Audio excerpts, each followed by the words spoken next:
Արև ձեզ հարգելի հեռուստադիտողներ, մենք շարունակում ենք կարևորագույն թեմաների քննարկումները, այս պահին ես զրուցելու եմ քաղաքագետ Արտուր Խաչիկյանի հետ, վստահ եմ բոլորը տեղյակ եք, Իրան-Իսրայել հակամարտության սրացման փուլի եւ դրա շուրջ ենք խոսելու քաղաքագետ Արտուր Խաչիկյանի հետ։ Պարոն Խաչիկյան, Իսրայելը հարվածներ հասցրեց Իրանին, եղան պատասխան հարվածներ, հիմա Իսրայելն է դրան պատասխանում, հակամարտությունը մտել է իր հիմնական տաքփուլ, թե սա լինելու է հրթիռային, այսպես փոխադարձ հարվածներ, մինչև ինչ որ պայմանավորվածություններ ձեռք բերեն, որովհետև հիշեցնենք, սրանից առաջ Ամերիկա-իրանական բանակցություններ էին ընթանում եւ Իսրայելը հարվածեց այն օրը, երբ լրացավ Թրամփի տված ժամանակը Իրանին պայմանավորվածությունների գալու, խնդրեմ։ Հասցենք, որ սա խաբեություն էր։ Իսրայելը Միացյալ Նահանգները փաստորեն խաբեցին Իրանին, քանի որ հույս են տալիս, որ կիրակի օրը կվերսկսվեն բանակցությունները։ Սա դիվերսիա էր։ Իսրայելը Իրանի տարածքում տեղադրել էր դրոններ, նույն ձևով, ինչպես դա արվել էր Ուկրաինայում, Ռուսաստանի դեմ, այսինքն այստեղ բրիտանական եւ ամերիկյան ծառայությունների հետ ձեռագիր երևում է։ Տեղադրելով այդ դրոնները նրանք հանկարծակի հարված հասցրեցին Իրանի հոպին, Իրանի հոպը մեծ կորուստներ է կրել, ունեցել, չնայած շարունակում է գործել եւ բալիստիկ հրթիռներին։ Չնայած դրան Իսրայելի հարվածին եղավ հակահարված, շարունակվում է հենց հիմա, մենք խոսում ենք այսօր եւ այսօր շարունակում են եւ Իրանի հարվածները եւ Իսրայելի հարվածները։ Սրա շարունակությունը կարող է լինել վատ եւ շատ վատ։ Վատը դա լինելու է, երբ Միացյալ Նահանգները, որ արդեն օգնել էր Իսրայելին կազմակերպել այս հարձակումը եւ խոստովանեց, որ դա արել է, New York Times-ն է գրել դրա մասին վերջերս, Միացյալ Նահանգները կարող է մասնակցել ոչ միայն Իսրայելի պաշտպանությանը, այլ նաեւ հարձակմանը։ Այսինքն Միացյալ Նահանգները իր միջոցներով կարող է հարված հասցնել Իրանին, ոչնչացնելով օբյեկտները, միջուկային ռազմական օբյեկտները, հոպի համակարգերը, հրամանատարական կետերը եւ այլն։ Իսկ շատ վատը կլինի, եթե Միացյալ Նահանգների մոտ եւ այս նեոկոնների մոտ կիսախելագար առաջանա միտք ցամաքային պատերազմ վարել Իրանի դեմ։ Ես հույսով եմ, որ նրանք այս խելագարությանը չեն գնա, բայց այնտեղ կան բավականին ֆանատիկ մարդիկ, ինչպիսին է Լինձի Գրամը, ով ի դեպ գրեց խաղը սկսվել է, այսինքն այդ 70 տարեկան ծերուկը կարծում է, որ սա խաղ է։ Սրանք հիվանդ մարդիկ են, ֆանատիկ մարդիկ են, որոնք մեծ վտանգ են ներկայացնում ամբողջ աշխարհի համար։ Եվ կարծում եմ, որ Միացյալ Նահանգները կմիանա շուտով այս պատերազմին, քանի որ երեք եղավ տեղեկատվություն, որ իրանական միջուկային կենտրոններից մեկում տեղի է ունեցել արտահոսք, Մագատեն միջուկային այդ միջազգային կազմակերպություն հայտարարել է, որ քիմիական աղտոտվածություն կա այդ միջուկային կենտրոններից մեկում, ինձ սա հիշեցնում է բանի այդ Չեռնոբիլը, այո, անունը մոռացա, Չեռնոբիլը, երբ Խորհրդային Միության իշխանությունները սկզբում աղետը շատ փոքր մասշտաբների էին ներկայացնում, հետո ստիպված եղան ընդունել իրականությունը, արդյոք սա կարող է այսպես լինել թե ոչ, եւ երկրորդ տեղեկատվությունը, որը այդպես էլ հաստատում չգտավ, այնուամենայնիվ գրվում էր, որ դա տարածվել է Իրանի զինված ուժերի X-ի էջում, որ իրենք մի քանի ժամից միջուկային փորձարկում են անելու, միջուկային զենքի փորձարկում են անելու։ Սրանք ինչ տեղեկություններ են եւ եթե հաստատվեն, ինչպիսի զարգացումներ կարող են լինել եւ արտահոսքի պարագայում եւ միջուկային զենքի փորձարկման պարագայում, խնդրեմ։ Առաջինը արտահոսքի մասին, եթե հիշում եք, ձեր խոնարհ ծառան դրա մասին խոսում էր ձեր ստուդիայում 3 տարի, որ եթե լինի այսպիսի հարձակում, ռեակտորներից մեկը կարող է վնասվել եւ միջուկային նյութերը դուրս գան մթնոլորտ։ Դա հավանական է, դա արդեն փաստորեն հաստատվել է։ Առայժմ ասում են, որ ռեակտորից դուրս չեն եկել այդ նյութերը, այսինքն ռեակտորը վնասվել է, բայց մնացել է օբյեկտի ներսում։ եթե սկսեն այդ նյութերը սկսեն տարածվեն օդ դուրս գան, այսպես ասած, օբյեկտից դուրս գան օդ, այնտեղ արդեն պետք է բոլորս հետևենք թե քամին որտեղ է փչելու, որտեղ եթե քամին փչի հյուսիս, դա նշանակում է, որ մի քանի օրից այդ քամին գալու է Երևան, այդ ամպերը գալու են Երևան, ուղղակի պետք է ուղղակի հետևել, բայց սա դեռ շարունակվելու է, որտեղ այսօրվա հարձակումները երևի ավելի ինտենսիվ կլինեն, եւ ասում եմ Միացյալ Նահանգները կարող են միանալ սրան, եւ ձեր երկրորդ հարցը ներեցեք, դեռ սուրճ չեմ խմել այսօր։ Երկրորդ հարցը ձեր։ Ափսոս, երկրորդ հարցը նրա մասին էր, որ իրանական լրատվամիջոցները գրում են եւ միջազգային լրատվամիջոցները, որ միջուկային զենքի փորձարկում է լինելու, տարածվող տեղեկատվությունը հղում էր արվում Իրանի զինված ուժերի Twitter-յան, նախին Twitter-ի X-ի հարթակի իրենց էջին։ Դա կարող է էլ ավելի բարդացնել այս վիճակը, էլի գնանք դեպի ավելի վատ սցենար, քանի որ եթե պատրաստություններ սկսվեն միջուկային տեստ անցկացնելու, փորձ անցկացնելու, միանգամից 100% կլինի կանխարգելիչ հարված Իսրայելի եւ Միացյալ Նահանգների կողմից։ Եթե նրանք տեսնեն, որ Իրանը պատրաստվում է միջուկային փորձի, միանգամից հարված կհասցնեն, հնարավոր է նաեւ տակտիկական միջուկային զենք օգտագործելով։ Դա կլինի կտրուկ էսկալացիա։ Իրանը մի քիչ տարօրինակ է իրեն պահում, քանի որ այս միջուկային շեմը կամ պետք է չանցնել, կամ պետք է անցնել։ Նրանք կանգնած են միջուկային շեմի վրա։ Եթե նրանք ցանկանային զարգացնել իրենց միջուկային զենքը, ինչպես անում է Հյուսիսային Կորեան կամ Հնդկաստանը կամ Պակիստանը, դա պետք է անել, անցնել եւ արդեն շատ վտանգավոր կլիներ Իրանի վրա հարձակվելը։ Կամ ընդհանրապես հրաժարվել այս ծրագրից, բայց նրանք ասում են, որ մենք իրավունք ունենք, մենք քաղաքացիական նպատակների համար ենք զարգացնում եւ մոտենում են միջուկային շեմին։ Այսինքն կամ պետք է անել, կամ պետք է չանել։ Իսկ հիմա եթե նրանք սկսեն պատրաստել միջուկային փորձի, լինելու է շատ ուժեղ հարված Իսրայելի եւ Միացյալ Նահանգների կողմից։ Պարոն Խաչիկյան, հասկանալի է ինչու են իրանցիները այսքան երկար ժամանակ այդ շեմին կանգնած, համաձայն եմ դեզ, որ ոչ հրաժարվում են ծրագրերից, ոչ ավարտում տեսքի են բերում, այսինքն կարծեք թե իրենք էլ իրենց համար խնդրի լուծումը ձգձգում են։ Չգիտեմ, գուցե կարծում եմ, որ շեմը անցնեն, հարվածն այնպեսին է լինելու, որ իրանք ուղղակի կործանվելու են, չգիտեմ, կամ եթե զիջեն իրենց դիրքերը, ապա կապիտուլյացիա է լինելու իրենց համար։ Ինչու են այս մեջտեղում կանգնած։ Դե նախ որքանով ես գիտեմ, իրանագետներ մեր մոտ լավ կան, իհարկե նրանք ավելի լավ կբացատրեն, բայց որքանով ես գիտեմ, Իրանը ֆատվա է ընդունել, Իրանի ղեկավարությունը, որ միջուկային զենքը չի համապատասխանում իսլամի նորմերին եւ Իրանը չի ցանկանում կամ պլաներ չունի զարգացնել միջուկային զենք ստանալ, բայց մյուս կողմից ասում են, որ մենք իրավունք ունենք քաղաքացիական խաղաղ նպատակների համար օգտագործել միջուկային էներգիան։ Դա իրենց համար սուվերենիտետ, իրենց ինքնիշխանության մի մասն է, որ նրանք չեն ուզում հանձնել, պրեստիժի հարցը, հեղինակության եւ այլն եւ այլն։ Այո, ես համաձայն եմ, որ կամ պետք է անել, կամ պետք է չանել։ Եթե նրանք ունենային հիմա, ասենք 10 միջուկային գլխիկ, որը կարող է տեղադրվել բալիստիկ հրթիռների վրա, Իսրայելը երբեք չէր համարձակվի հարձակվել Իրանի վրա եւ Միացյալ Նահանգները նույնպես դա չէին անի։ Դա կլիներ Հյուսիսային Կորեայի սցենարը։ Ես կարծում եմ, որ կարող է շատ հավանական է այս իրադարձություններից հետո, եթե Իրանը կարողանա վերականգնել իր միջուկային ծրագիրը, քանի որ այնտեղ ամեն ինչ ավիրվելու է, ասենք 5-10 տարի հետո, եթե Իրանը կարողանա դա վերականգնել, իհարկե այդ որոշումը փոխվելու է, կարծիքով, եւ նրանք ստանալու են միջուկային զենք։ Տեսեք, տեղեկություններ են հայտնվում, որ իրանական տարածքը, միջուկային օբյեկտները եւ այլ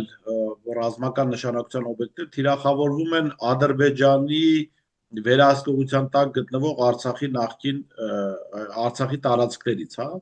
Սա որքանով է հաստատվել, եթե հետևել եք այս իրադարձություններին եւ ինչ է սա նշանակում, հա, եթե հաստատվում է։ Ճիշտ ասած չեմ տեսել այդպիսի տեղեկություններ, հնարավոր է եւ շատ հավանական է, որ Ադրբեջանի տարածքից հետախուզական տվյալներ տրվում են Իսրայելին, քանի որ Իսրայելը իրենց դաշնակիցն է, Իսրայելի զենքով հաղթեց Ադրբեջանը 20 թվականի պատերազմը եւ Իսրայելը դա չի թաքցնում, ոչ էլ Ադրբեջանը թաքցնում։ Այո, հետախուզական տվյալներ իհարկե կտան, բայց մասնակցել այս հարձակումների Ադրբեջանը, Թուրքիան շատ զգուշ են իրենց պահում։ Թուրքիան դատապարտել է այս հարձակումը, դե գոնե այս հարցում կարելի է իրենց հետ համաձայնվել։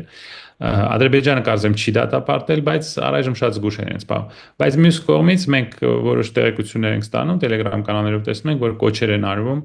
Իրանի ադրբեջանցիներին ապստամբության գնալ, եւ իհարկե նրանք կօգտագործեն այս հնարավորությունը, Իսրայելը, Բրիտանիան եւ Ամերիկան կօգտագործեն այս հնարավորությունը, որպեսզի ներսից դեստաբիլիզացնել Իրանը, փորձել օգտագործել ադրբեջանցիներին, բելուչներին եւ ուրիշ խմբերին, որպեսզի փոխել Իրանի կառավարությունը։ Իրենց սիրած տերմինը regime change։ Դե կարծեք թե պարոն Ղաչկյան, առաջին հարվածի նպատակը դա է եղել, այսինքն հարվածել կարևորագույն օբյեկտների, սպանել կարևորագույն գործիչների, որպեսզի ժողովրդին հանեն իշխանության դեմ եւ կոչնել էր նաեւ այդպես, հա, իսրայելական կողմից, որ մենք իրանական ժողովրդին դեմ չենք, մենք ուզում ենք ռեժիմը փոխվի, այսինքն սա ուղերձ է Իրանի ժողովրդին, որ եթե չեք ուզում մեր հարվածները շարունակվին, ուղղակի դուրս եկեք փողոց, փոխեք ձեր իշխանությունը։ Տեսեք, Ադրբեջանը կարող է ուղիղ մասնակցություն ունենալ, պարոն Ղաչկյան, ռազմական գործողություններ, այսինքն այս պահի մասնակցությունը։ Չեմ կարող։ Չեք կարող։ Ես կարծում եմ Ալիևը զգուշ մարդ է, խելացի մարդ է, նա առայժմ չի մասնակցի, քանի որ այս բանը չի մոռացվի։ Եթե նա հիմա մասնակցի այսպիսի գործողությունների, սա դարերով հիշվելու է Իրանում։ Նա կարծեմ իրեն զգուշ կպահի, բայց եթե Իրանը մոտենա փլուզման կետին եւ իսկապես լուրջ ապստամբություն սկսվի եւ ադրբեջանցիները դուրս գան փողոց Իրանում, նա գուցե իրենց կօգնի քողարկված ձևով, կսպասի մինչև դա հաջողության հասնի, դրանից հետո արդեն ուրիշ ձևով իրեն կպահի։ Բայց մինչև այն կետը նա երևի զգուշ կպահի իրեն։ Պարոն Ղաչկյան, տեսեք, երեք մեր եթերում քաղաքագետ Ազատ Ադամյան այսպեսի մի կարծիք ասեց, որ մի վերլուծություն, որ եթե Միացյալ Նահանգները եւ Իսրայելը որոշում են լայնածավալ հարձակում Իրանի վրա, այսինքն մեծ պատերազմի սկիզբ է դրվում, ապա Ադրբեջանին տրվելու է կանաչ լույս Սյունիքի վրա հարձակման, այն իմաստով, որ Իրանին կկտրեն աշխարհի հետ կարևորագույն մի կապից Հայաստանի միջոցով, որը տեղի է ունենում, հա, եւ Ադրբեջանը օգտագործվելու է ոչ թե ուղիղ Իրանի դեմ, այլ այսպես միջնորդավորված, հա, Սյունիքը վերահսկողության տակ վերցնելով խնդիրներ ստեղծել բանի համար, Իրանի համար, իրար կապել թուրքական աշխարհը եւ հետո արդեն այդ ալիքը փոխանցվի Սյունիքի հարևանությամբ բնակվող ազերիախոս այդ բնակությանը։ Սա որքան է հավանական։ Դե ես մոտարապես 3 տարի առաջ ասել եմ եւ ձեր մոտ եւ ուրիշ հարթակներում, որ այսպիսի պատերազմի արճակատման պայմաններում Ադրբեջանն եւ Թուրքիան կճնշեն Միացյալ Նահանգները եւ Իրանը Իսրայելի լոբիի օգնությամբ, որպիսի իրենց ազատ, այսպես ասած, կարտ բլանշ տրվի, որ նրանք ազատ գործեն Սյունիքում, բացատրելով դա նրանով, որ Թուրքիան եւ Ադրբեջանը ուզում են այսպես ասած կանխել Իրանի ազդեցությունը մեր ռեգիոնում, ուզում են օգնել Միացյալ Նահանգներին եւ Իսրայելին, զսպել Իրանը եւ դրա համար իրենց պետք է ազատ տրանսպորտային միջանցք Սյունիքով։ Ես դա ասել եմ մոտավորապես 3 տարի առաջ, այսինքն այո, դա հնարավոր է, եւ այդ հարցին պատասխանելու համար մենք պետք է ունենանք դիվանագիտություն, պետք է ունենանք ղեկավարություն, իսկ դրա տեղը մենք ունենք փողոցից եկած անպատրաստ անհասկանալի մարդիկ, ովքեր ամեն օր ինչ որ խուլիգանական բաներ են գրում Facebook-ի վրա։ Տեսեք, միայն գրելը բավարար չէ, պարոն Ղաչկյան, մի կարևոր դրվագ կար, որի մասին կուզեի ձեր վերլուծությունը լսել։ Հայաստանի Ֆրանսիայի իշխանությունները Մակրոնը մասնավորապես հայտարարում, որ այս հակամարտության մեջ աջակցում է Իսրայելին, եւ մենք հիշում ենք, որ ընդամենը շաբաթներ առաջ Սյունիքում բացվեց ֆրանսիական հյուպատոսություն։ Արդյոք հատկապես նաեւ այս հայտարարությունից հետո Իրանի համար պիտի ուղերձ չլինի այն, որ այսինքն ուղերձը հետեւյալը չպիտի լինի, որ Սյունիքում բացված ֆրանսիական հյուպատոսությունը իրենց դեմ է եւ հետախուզական իմաստով եւ տվյալների փոխանակման իմաստով աշխատելու է Իրանի դեմ։ Նրանք դա շատ լավ գիտեն, իմ կարծիքով բոլորը տեսնում են, որ այս փոքրիկ Հայաստանում եւ էլ ավելի փոքրիկ Սյունիքում հիմա ուղղակի գնում է մրցակցություն Ռուսաստանի, Իրանի եւ Արևմուտքի միջեւ։ Շատ ամոթալի է, որ Ֆրանսիայի նախագահան այսպիսի հայտարարություն է անում, երբ մի ամբողջ երկրի վրա հարձակվում է հարևան երկիրը։ Շատ ամոթալի է, որ Ֆրանսիայի նախագահան չի անվանում Գազայի ժողովրդի ցեղասպանությունը իր անունով ցեղասպանություն եւ շարունակում է մատակարարել Իսրայելին։ Շատ ամոթալի է, որ այսպեսի դիրք զբաղեցրեց պարոն Մակրոնը, բայց մենք պետք է չզարմանանք, որտեղ իր դատարկ խոստումները մենք լսում ենք արդեն 5 տարի պատերազմից հետո։ Այո, Իրանը դա շատ լավ գիտի, անգամ եվրոդիտորդների տեղակայումը այնտեղ արդեն Իրանի համար սպառնալիք է եւ Իրանը դրա մասին ասել է, որ մենք տարածքից դուրս գտնվող ուժերը չենք ուզում բերել մեր ռեգիոն։ Դա Իրանը շատ անգամ ասել է։ Շատ լավ, պարոն Խաչիկյան, Հայաստանի իշխանությունները, ինչպես դուք ասացիք, անպատրաստ, անփորձ, սա լավագույն գնահատականը կարող է լինել իրենց համար, լավագույնը, վատագույնի պարագայում դավադիր հակահայկական իշխանության մասին է խոսքը գնում։ Նիկոլ Փաշինյանը հակամարտության սկզբի առաջին օրը գնաց Հայաստանից դուրս գնաց ինչ-որ ոչ մի էական նշանակություն ունեցող բանի սամիթի էլ չէր, ուղղակի կոնֆերանսի մասնակցելու, արդյոք պիտի Փաշինյանը մնար Հայաստանում եւ արդյոք ավելի լավ չի, որ ինքը այստեղ չի, չգիտեմ, գուցե իր փոխարեն ինչ-որ մարդիկ ավելի խելամիտ որոշումներ կայացնեն։ Կարծում եմ համաձայն եմ ձեզ հետ, գուցե ավելի լավ է, որ նա Հայաստանում չի, մնում է մենակ իր հեռախոսը մեկը իրանից վերցնի, որ նա չհասցնի էլի ինչ որ հիմարություն գրել Facebook-ի վրա, այս մարդը բացարձակ պատրաստ չէր երկիր ղեկավարել, սա ուղղակի դեղին մամուլի լրագրող էր, գլաուզագրող, շատ հնարավոր է, որ փորձում է մեկ անգամ եւս աղաչել, խնդրել, որ իրեն տան այս թուղթը, որը կոչվելու է խաղաղության պայմանագիր, որ նա պատրաստ է գնալ էլ ավելի կարևոր զիջումների, օրինակ Սյունիքի Միջանցքի հարցը լուծվի Շահ Ադրբեջանին, 300,000 ադրբեջանցին գա Հայաստան, արդեն դրա մասին են խոսում։ Նա էլ ինչ կարող է անել, նա պետք է ամեն ինչ զիջի, ստորանա, թողնի, որ մեզ էլ ստորացնեն, վաստացնեն, ցանկացած ձևով մնա իշխանության։ Դա է իր նպատակը։ Բայց եթե սա դառնա լայնամասշտաբ ռեգիոնալ տարածաշրջանային պատերազմ, որը արդեն դարել է փաստորեն, ամբողջ Միջին Արևելքը հիմա վառվում է, այրվում է։ Սա որ շարունակվի, Թուրքիան եւ Ադրբեջանը այո կարողանան ուժով իրենց հարցերը լուծել։ Եվ այդ դեպքում ես չեմ կարծում, որ այս մարդկանց չոքեչոք այդ մանգալը ինչ որ բան կփոխի։ Նրանք մեկը իրանց արածը անելու են, ինչքան ուզում է թող գնա, աղերսի, խնդրի, աղաչի եւ ստորանա։ Պարոն Խաչիկյան, ես երեկվայից նայում եմ, ինչ-որ տարբեր հայտարարություններ են արվում հասարակությանը զգոն լինել, պատրաստ լինել, ընդհանրապես ինչի կարող է պատրաստ լինել Հայաստանը։ Հայաստանը այս իշխանությունների ջանքերով չունի այնպիսի բանակ, որ ուներ, ասենք 5-6 տարի առաջ, հասարակական մթնոլորտը խիստ պառակտված է, եւ մյուս կողմից հետաքրքիր է, որ օրինակ ՀԱԿ-ը, Հայ ազգային կոնգրեսը Տեր-Պետրոսյանի գլխավորությամբ երեք կոչ էր արել ազգային համախմբվածության, որի ենթատեքստը սա է, համախմբվել Նիկոլ Փաշինյանի շուրջ, ասում էր ցույցեր, երթեր, բողոքի ակցիաներ, հարցազրույցներ, որոնք իշխանությունների մասին քննադատական կլեն պետք է մի կողմ դրել, սա իրատեսական մոտեցում է, այսինքն մենք կարծում ենք, այս մարդիկ ուզում են լավ բան անել, ուղղակի մենք ցույց ենք անում, խանգարում ենք իրենց, մենք կարծում ենք, որ այս մարդիկ իրականում ուզում են Հայաստանի անվտանգությունը ապահովել եւ չապահովելու միակ պատճառն այն է, որ մենք չենք աջակցում Նիկոլ Փաշինյանին։ Սա խելամիտ հայտարարություն եք դուք համարում, ելնելով այս իշխանությունների որակից։ Ես կարող եմ մենակ իմ կարծիքը ասել, մենք ընդհանրապես իշխանություն չունենք, մենք սուվերեն պետություն չենք։ Մենք հիմա մի տարածք ենք, կիսագաղութային տարածք ենք, որը դեռ Ռուսաստանը եւ Իրանը դեռ կարևոր են համարում պահպանել։ Մենք սուվերեն պետություն չենք, սա կառավարություն չի, նրանք արտաքին քաղաքականություն չունեն, մեր բանակը այո քանդեցին, մեծ տարան պարտության, բանակցությունների process-ը ձախողեցին մինչև 20 թվականի պատերազմը, դրանից հետո էլ ոչինչ չարեցին, որ իրենց սխալները շտկեն։ Շատ վտանգավոր է, որ այս մարդիկ մնան իշխանության, որովհետև նրանք չեն կարող երկիր ղեկավարել, չեն հասկանում միջազգային հարաբերությունները ինչ է, մեզ անընդհատ խաբում են, գնում են էլ ավելի քայլ առ քայլ էլ ավելի բաներ են, ինչ որ բաներ են զիջում Ալիևին եւ Էրդողանին գնալով, այսպես ամեն ինչ հանձնում են, ծախողվում են, սա շատ վտանգավոր է։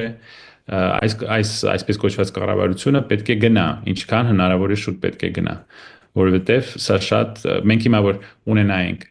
իսկական կառավարություն եւ դիվանագիտություն, մենք հիմա կիմանայինք, թե ինչ է կատարվում Մոսկվայում, ինչ է կատարվում Տեհրանում, ինչ է կատարվում Վաշինգտոնում, մեր մեջքի հետևը Սյունիքի հարցը բարձրացնում են, թե չէ, կարծում եմ բարձրացնում են, բայց մենք այստեղ ենթադրություններով չենք խոսա, եթե մենք ունենայինք իսկական դիվանագիտություն։ Իսկ մենք ունենք փողոցից եկած մարդիկ, որոնք իրենց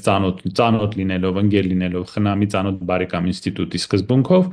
այդ պաշտոնները ստացել են փողոցից եկած մարդիկ, որոնք կադրեր չունեն, նրանք կադրեր չունեն, մարդ չունեն։ Այնպես չի, որ իրանցից առաջ շատ-շատ լավ էր, բայց գոնե ինչ որ բան կար։ Հիմա մենք ուղղակի տկլոր ենք մնացել, իսկ մեր շուրջը գնում է ռեգիոնալ պատերազմ, որի մասին ես 3 տարի առնվազն 3 տարի զգուշացնում եմ։